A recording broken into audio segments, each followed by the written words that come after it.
Hey, everybody, coming to you about an hour after the final game of the Mets series. If you were sitting here in this section down the third base line, if you sat here, right here, you had a good time. Someone there had a really good time, or a really tough time. I don't blame them. This was a hard series to watch in a lot of ways. They probably needed every single one of those, especially on Sunday. Giants 0 for 7 with runners in scoring position, 0 for 23 in the series. This was the first time since 1931 that they went at least 0 for 20 in a series.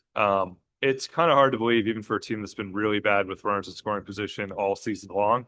This is a new low for them. And obviously, it leads to a sweep at the hands of the Mets. Giants are now 2 games over 500. Going back to May 1st, they are hitting 213 with runners in scoring position. That is the worst average in the big leagues by far.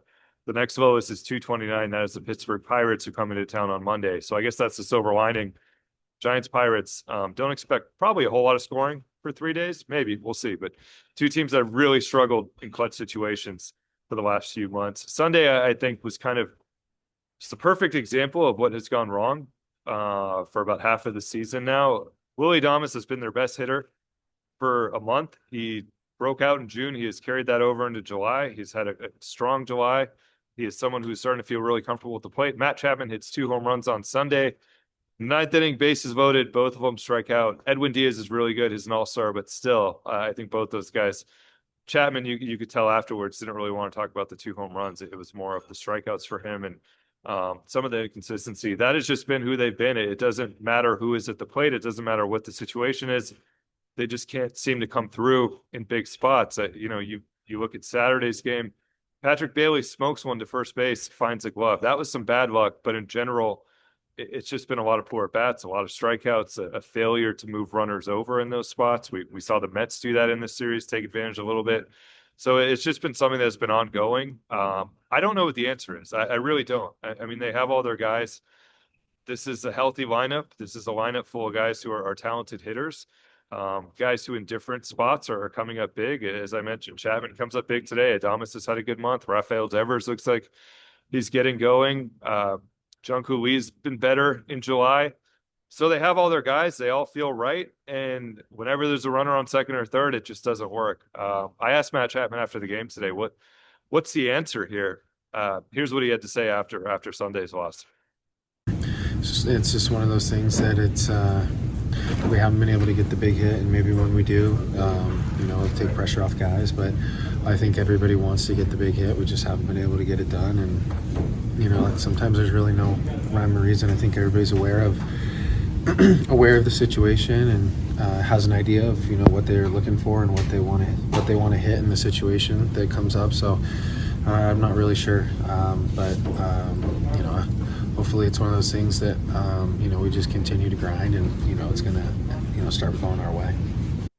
So there's Matt Chapman. I mean, a disappointing game for the Giants, and the weird one about this, they do go 0 for 23. That would have been snapped because Willie Adames did get what would have been an infield single, but Elliot Ramos, for some reason, took off from second to third. He gets tagged out there. Just kind of a good example of what's been going on for a few months here. It's hard to believe at times, but it is something I think Buster Posey has to evaluate quite a bit. And it's hard to evaluate because he added Devers. He feels good about this group. He feels like it's a good lineup. He feels like it's a team I think that he wants to add to. But then you watch what they did for 3 days here, and it might be hard to really want to part with too much for that group. So Buster has a decision to make. Chapman said after the game they got Devers. He is hopeful that they continue to add. I think they want to go for it here.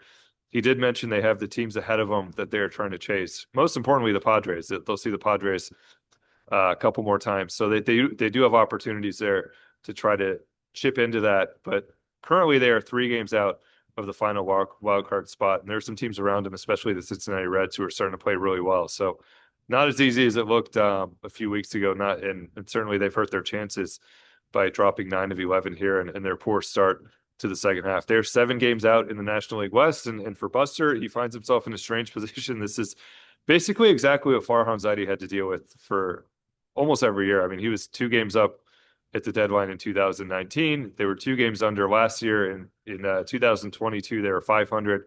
So he always had this decision to make. Do you go for it? Do you pull back? Do you trade? you know, in a lot of ways, this is similar too. I mean, Buster, like Farhan, has relievers he could trade. Like Farhan, he has a really good left-handed pitcher. He could potentially trade and get a ton back. I don't think they will. Just saying, there's a similarity here. I mean, it was Carlos Rodon, it was Blake Snell, now it's Robbie Ray. So this is just history repeating itself. I do think Buster will try to add. I don't think it's in his nature to pull back. And he already made the Devers move. I mean, this team is all in for the next few years, and at some point in this decade, they are going to get really expensive and pretty old, and have multiple guys who look like they should probably be DHs, but that's not there now, and it won't be there next year. And so I do think he will probably continue to try to be aggressive if he can with this group. The other thing that'll help, there's a lot of Pirates coming up. They come into town on Monday. Giants will see the Mets and Pirates again after the trade deadline. They will go to New York and then go to Pittsburgh. So a lot of the Pittsburgh Pirates, they're not a good team anyway, and they are expected to sell some pieces ahead of the deadline. So they should be even worse by the time the Giants get there next week. But they're coming in on Monday. The other news here on Sunday, it'll be Carson Whisenhunt who starts Monday's game. It'll be the MLB debut for the Giants' top pitching prospect. It was their second round pick in 2022. They took him after Reggie Crawford. They felt like Carson Wizen was a top half of the first round talent. They were thrilled to get him. They have been thrilled ever since they got him, and he has become at times someone who shows up on top 100 lists. He has been their top pitching prospect for a couple years, and a guy they've been waiting for. One of the three Carsons, there's Carson Seymour, Carson Ragsdale. We didn't see Seymour in this Mets series, but I think we will see him on Monday because Wizenhunt has not pitched that deep into games lately. He went 3 2/3 in his last AAA start. Earlier this year in May, I mean, 4 consecutive starts with 7 innings, and looked like he was really coming into his own. June was a little rough for him. July has been a little more inconsistent as well, and has not gotten as deep into games. But this is someone they've been waiting for. It's someone they're excited to see.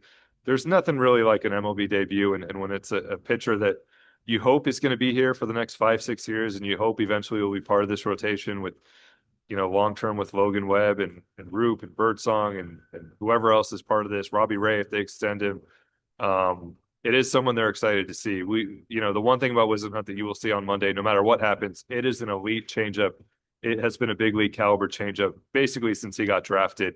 And he's worked on the other parts of his game, and he's, you know, continues to work on finding the right breaking ball and fastball command and things like that. But they're excited to see him, and that'll at least bring some buzz back on Monday, because for 3 days here against the Mets, it was really good crowds, 2 sellouts, 39,000 on Saturday.